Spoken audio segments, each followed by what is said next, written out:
avait promis deux choses pour qu'il n'aille pas, pour qu'il ne soutienne pas le contentieux post-électoral présidentiel. Sur la table de la mafia, il y avait deux rémunérations. Pour qu'il ne soutienne pas le contentieux, il voyage. Et il y avait l'argent, 200 millions et 167 ont disparu. Il a resté seulement 143. Et il n'y avait que, on va lui donner un parti, disons 3. Vous assumez vos déclarations? Oui. J'assume. D'accord. Et il y avait qu'on va lui donner un parti qu'on allait déterrer, on lui a donné. Et il y avait que, avec ce parti, il ira au présidentiel et il va gagner sur la base d'origine ethnique.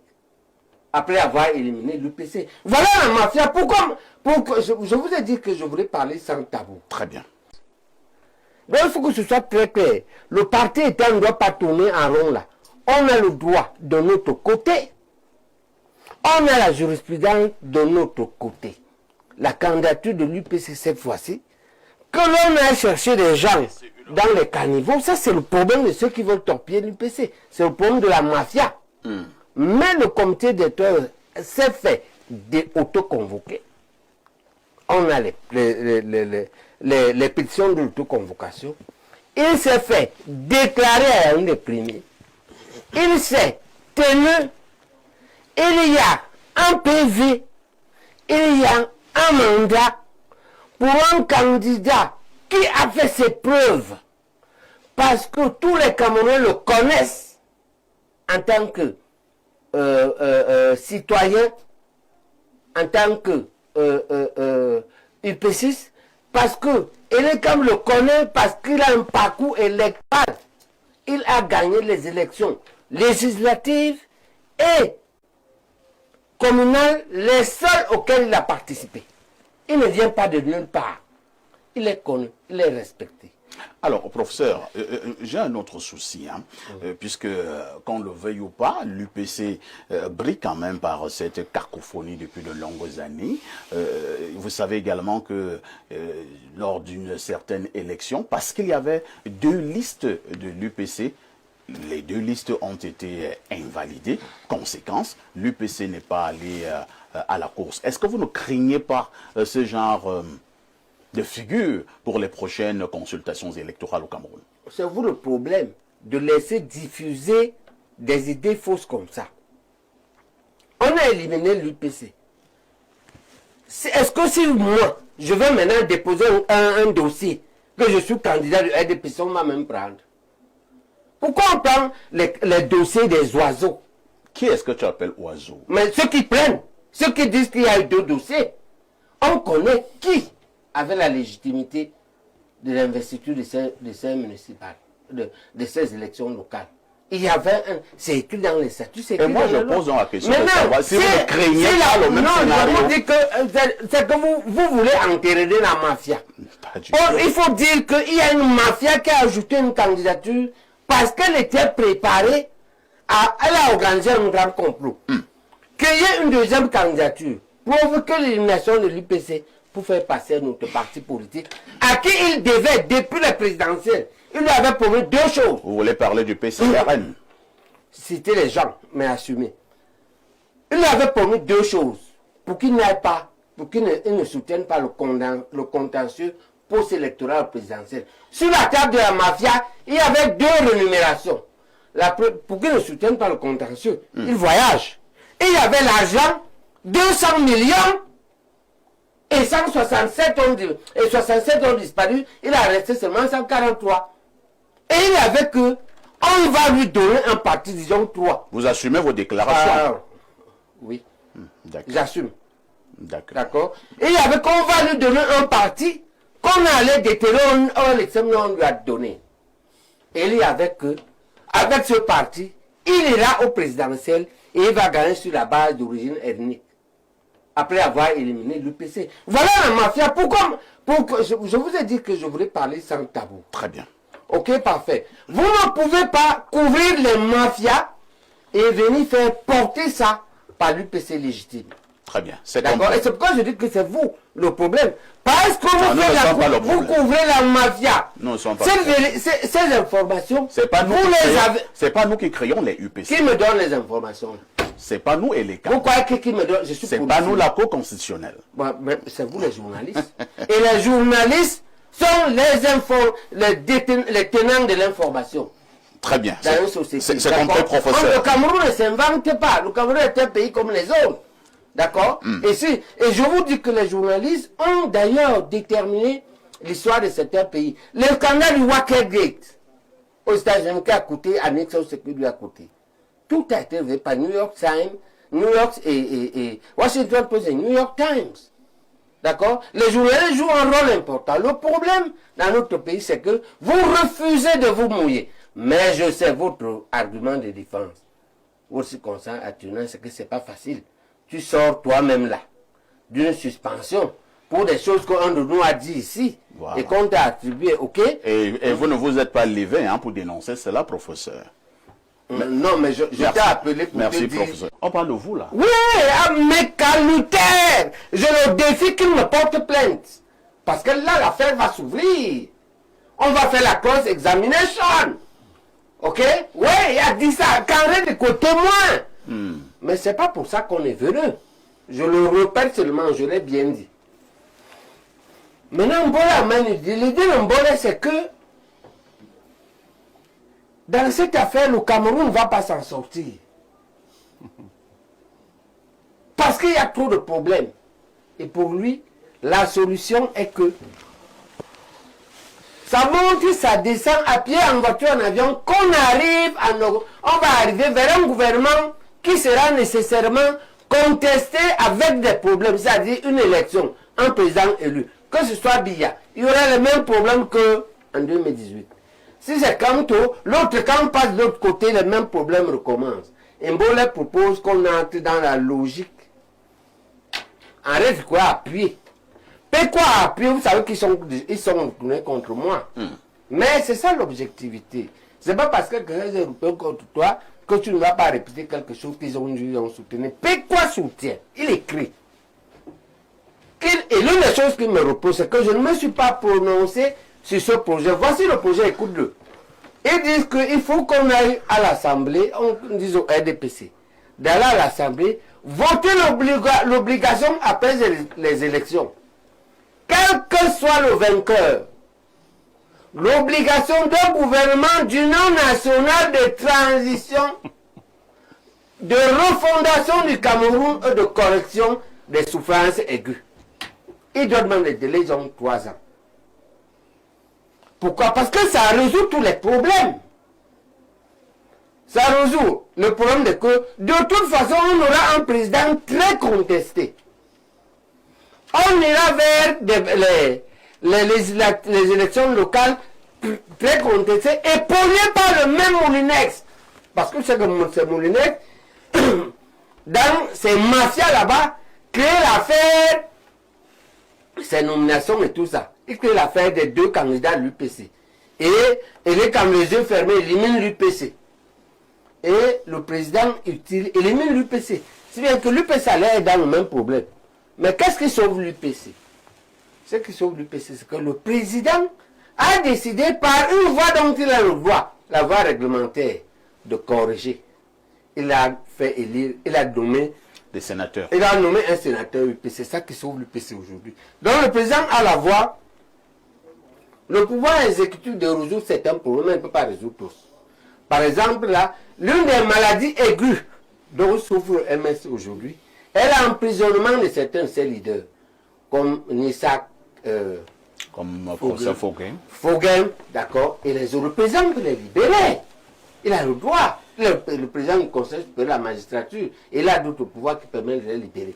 Ça va baisser la tension. Et si il peut aussi faire voter à l'Assemblée cette clause du gouvernement d'union nationale de transition et de représentation, quel que soit l'élu d'octobre, qui peut le faire au prorata des résultats des différents candidats et avec les autres forces républicaines. Ce qui nous permettait, dans une perspective à venir, en quelques années, aller à peser la société et aller vers des élections plus objectives. Parce que tout le monde sera dans ce gouvernement. Toutes les forces. C'est ça l'idée générale de Bolé et d'Henri Tekwe et des Pécois, c'est eux qui ont émis cette idée-là. Et donc, je pense que c'est vers là que l'on peut aller pour résoudre le problème. Parce que pour moi, le problème n'est pas un problème juridique. Le problème est fondamentalement politique. Et on peut utiliser le droit est comme la matière du paysan. C'est-à-dire Le bassa chez nous, on appelle le soukouare, c'est-à-dire comment le côté de la matière qui ne coupe pas. Ouais, soukouare veut dire qu'un bassa quand il soulève la matière, il a deux choix. Il peut te couper. Mais il peut te fouetter. C'est-à-dire qu'il te frappe avec le bras. Il ne veut pas te blesser. Il ne veut pas te tuer. Est-ce que le parti en Je question vais aller plus loin. Je vais aller plus candidat? loin. Voilà le débat. Ouais, le débat c'est celui-ci. Je vais dire le débat. Si tu veux que je me prononce sur ça. Oui. Je dis que c'est le président qui va décider. Parce que ce qu'il y a derrière la représentativité à l'Assemblée, c'est qu'un type qui ne représente rien dans la société vient aux élections. La question. Quand tu représentes quelque chose, oui. Mais il y a d'autres voix. Alors, maintenant, comme l'idée était que, en 92, qu'on ne veut pas un type qui ne vit pas au Cameroun, on a utilisé le droit. Bon, on allait voter une loi où on n'a pas pu. Et donc le président peut aller modifier le truc là. C'est-à-dire qu'on dit qu'il faut être représenté à l'Assemblée nationale. Attends, le président peut changer ça. Il va là-bas à l'Assemblée, à la possession, il met virgule. Sauf pour celui qui a déjà été candidat avant. Bon, avant d'en arriver là, parce que oui, vous parlez des choses qui peuvent arriver, vous êtes dans la futurologie. Bon, nous sommes... si on est dans le strict truc, d'accord, je me dis ce que Mathias a dit, non. C'est-à-dire le MRC ne peut pas présenter de candidat, c'est ça? Si on s'arrête seulement là, d'accord. Mais c'est comme si, Aïe, si tu veux que je m'arrête seulement là. Non! Non, laisse-moi. Tu m'arrêtes là où je suis tombé.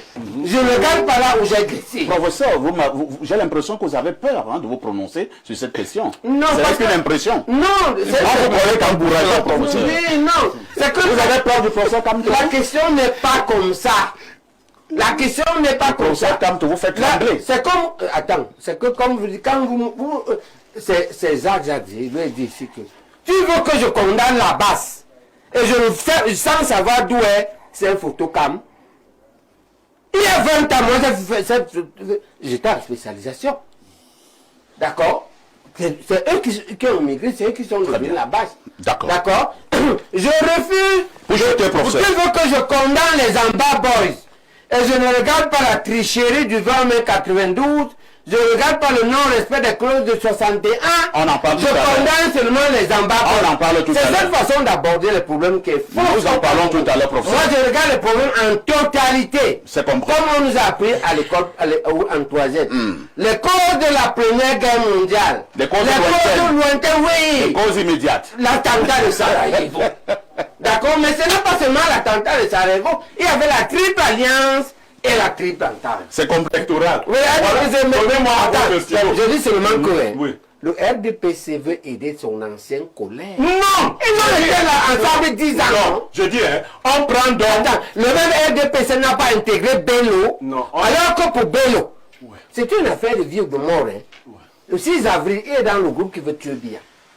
Et après le 6 avril, la semaine qui suit, Biya est dans le groupe qui veut le tuer. La seule chose qui le sauve, c'est qu'il réussit à la Madigori, non. Mais, moi, pourquoi tu me regardes pas fait? Moi, depuis... Je n'ai pas parlé. Voilà, moi, depuis 10 ans après, même le même gouvernement, depuis 20 ans, est-ce que quand non, je dis que... pardon à Paul Biya, je ne le défends pas. Mais Bello a demandé je vous fais peut-être théorie, je dis que pour sauver le Cameroun, non, il y a rien à faire. Là où nous ne sommes pas d'accord, on n'a pas besoin de ce qu'ils peuvent faire. On n'a pas besoin de sauver le Cameroun. Vous avez pardonné Bello, non? Oui. Vous travaillez avec lui, non? Attendez d'abord. Là-bas, c'est une question de vie. Je vais poser une question au professeur. Vous avez dit pour sauver le Cameroun. Est-ce que en l'état actuel des choses, le Cameroun se trouve dans une situation critique où il faut sauver le Cameroun? Je te réponds. Oui. Je dis que les querelles sont pires qu'en 2018. En 2018, il y avait une seule querelle. Le contentieux pour post-électorale. Alors, aujourd'hui, je veux qu'on comprenne mieux. Là, je vous relance, Oui, professeur, oui. gardez la parole. Pour sauver dans le Cameroun, comme les querelles a deux querelles. Oui. Attends, pour sauver le Cameroun, Oui. il faut donc absolument qu'on puisse permettre au MRC Ce n'est pas ça. d'investir. Ce n'est pas en ça que je dis. Vous dites donc quoi? Ce n'est pas ça. Voici ce que je dis. Je dis qu'on avait, actuellement, on a une crise préélectorale. Alors qu'en 2020, on avait juste une crise post-électorale, autour de la même personne. Mais ça ne peut. D'accord. Est-ce que cette personne est une personne crisique? Pardon. Est-ce que cette personne est une personne crisique? Attends, crisé. Oui. Je ne connais pas l'objectif. Qui crée des crises. Ah, Qui crée d'accord. des crises. Attends. Crisique. C'est une personne autour de laquelle il y a un groupe. Il y a un groupe. La base, tout ça, ils sont autour, non? Et on a peur Pourquoi vous faites que... Vous faites... Et on a peur d'eux. Attends, moi je n'aime pas. Je suis pour... Un peu pour la paix. Moi, je ne suis pas pour. Et je réfléchis sur toutes les hypothèses. Je dis que hypothèse. Est-ce que la crise entre Bello et Biya est comparable, elle est pire ou elle est moins que la crise entre Kamto et Biya? Nous retournons un tout petit peu. Si jamais le procès Kamto n'est pas investi par le MRC, compte tenu de la loi électorale, est-ce que le Cameroun, il est fort probable que le Cameroun sombre dans un chaos? Moi, je te dis maintenant, quand il y a deux crises, quand il y a une seule crise, on sombre pas dans un chaos, mais dans une crise qui a duré. Ok? Maintenant, il y a deux crises. Pourquoi tu crois que c'est moi? Très bien. Alors, on repasse à la parole à Blériot, parce que c'est lui qui avait d'abord Baébek, lui qui est UPCiste, et on sait ce que ces valeurs il représente pour l'UPC. Non. 53 ans plus tard, la question de l'unité nationale du pays se pose-t-elle véritablement encore? On a même reculé. Ah bon? Ah oui. Ce n'est pas une fête, c'est un deuil. On fait le funérail, là. En réalité. C'est quoi? C'est pour les faits. Quels sont les faits? Les faits, c'est que des deux côtés, il y a des milliers de morts. Du côté de nos forces de défense, du côté des Ambabos.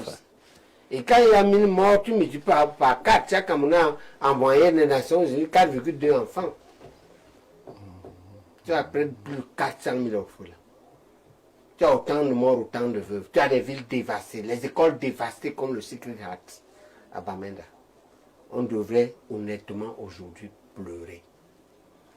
On a régressé. C'est la première raison. C'est le fait qui donc permet de dire ça. D'accord? On est pire qu'avant.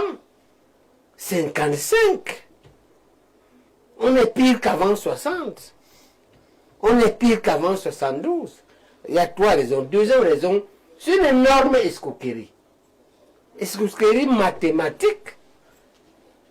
Quand on demande aux anglophones en 61, en septembre 61, est-ce que vous voulez rejoindre le Nigeria ou le Cameroun? C'est eux qui votent. Quand on veut changer ça en 72, on fait voter ici. Donc on est 4/5. Regardez comment l'État apprend la tricherie mathématique. L'État colonial. Vous pensez que la naissance de ce le système a organisé une énorme tricherie mathématique. On appelle ça en droit, je crois, le parallélisme des fonds. D'accord? Et puis, une énorme tricherie idéologique, on va dire, matérielle, en vol. On organise ça par l'ordre de De Gaulle, de Pompidou. Pompidou qui vient 2 semaines après l'exécution de Wanzé. Que Foucault suit en direct de Libreville. Qu'est-ce qu'il y a derrière ça? On va organiser 3 ans après l'exportation de pétrole de Bakassi. C'est l'affaire du détournement du pétrole à Bakassi. Ah bon? Ah oui, les anglophones ont raison. Pour la cause. C'est la méthode de revendication que je n'apprécie pas. Si au moins je voulais prendre le pétrole seul, je dis ok, si mon frère veut me voler, bon, on verra. Mais tu veux prendre le bien familial pour donner à la mafia française, à la Franc-Afrique. C'est ça le fond de l'affaire. Et on sait que c'est exactement ça. Pourquoi? Parce que De Gaulle qui veut faire main basse sur le pétrole du delta du Niger, c'est la même nappe qu'il y a là-bas, au Nigeria. D'accord? C'est eux qui fomentent, je te l'ai déjà dit ici, la guerre du Biafra. Et ils perdent la guerre du Biafra. Et ils viennent dire à Idiot, je ne sais pas s'il était idiot. Comme vous dites que j'aime insulter les gens. Toi-même, tu vois comment? Oui, oui, parce que quand tu fais comme ça, quand tu prends la fortune familiale, tu lègues à un type qui vient du pays Bassa, toi tu es mon neveu, on est voisins. Parce qu'il faut dire aux gens que toi et moi on est du même village. Hein. Tout à fait. Voisins. Tout à fait. Mon grand-père, quand il épousait ma grand-mère, qui était la grand-mère de ton grand-père, la sœur, il s'appelait pas l'oncle. Quand tu fais comme ça, enlevant les dieux, tu es quoi? Tu n'es pas sérieux. Non, attends, c'est le manque de sérieux. Hein. Oui. Tu parles d'Aïe C'est comme ça que Tu parles d'Aïe Diola. On a un synonyme. Professeur, vous parlez Dis-moi d'Aïe. là, idiot veut dire quoi? Vous parlez d'Aïe Diola. Idiot veut dire quoi? On ne peut pas dire sur ce plateau d'Aïe Diola. On appelle ça manquer de sérieux, n'est-ce pas? Bon, idiot, définition, donne-nous le maintenant. Non, dans la table de Simon et Binet, idiot, c'est un niveau bas de l'intelligence. Hein, lorsque le QI est inférieur à 70. Ok. Donc vous dites que le QI c'est ça qui se passe. Le poison problème de c'est cette affaire, c'est ça. Donc, Aïe avait un problème. Parce que, ou bien ne savait pas. Et c'est à vous de qualifier. Oui, disons qu'il ne savait pas, mais on ne peut pas dire qu'il était un idiot. Voilà. de CNC. Voisin, Là, je vous ai encadré. la malhonnêteté. Très bien. Puisque en 61, quand on signe à Fumban, qu'est-ce qu'on dit? On ne reviendra jamais. Ouais. D'accord. Hein? Et puis la têtutesse. Les pères fondateurs avaient réfléchi, toi tu as réfléchi. Quand on envoie Ramadier faire le coup de temps en Bida, en 57, et on te pousse devant, tu avais réfléchi sur le Cameroun. Tu avais une pensée. Pourquoi tu ne suis pas les pères fondateurs? Donc c'est tous ces problèmes-là. Très bien. Et nous, on veut corriger ça. Oui. C'est pourquoi la première, je reviens sur ce que je vous ai proposé ici. On pense qu'on devrait pouvoir s'entendre sur un gouvernement d'union nationale de transition et de refondation pour reposer les bases consensuelles du Cameroun après les élections d'octobre prochain. Quel que soit celui qui vienne. Très bien, c'est compris. Celui qui passe. Maintenant, je te demande, donne-moi ta position sur cette idée. Ça permet de rester ensemble, refaire donc la constitution ensemble. Les lois électorales ensemble. Comment on nomme Elikam ensemble. Comment on fait l'accord constitutionnel ensemble et de régler les problèmes aigus. C'est ça que nous, dans notre projet, ce qu'on a appelé les extrêmes urgences. C'est On compris. a quelques années pour cela. D'accord.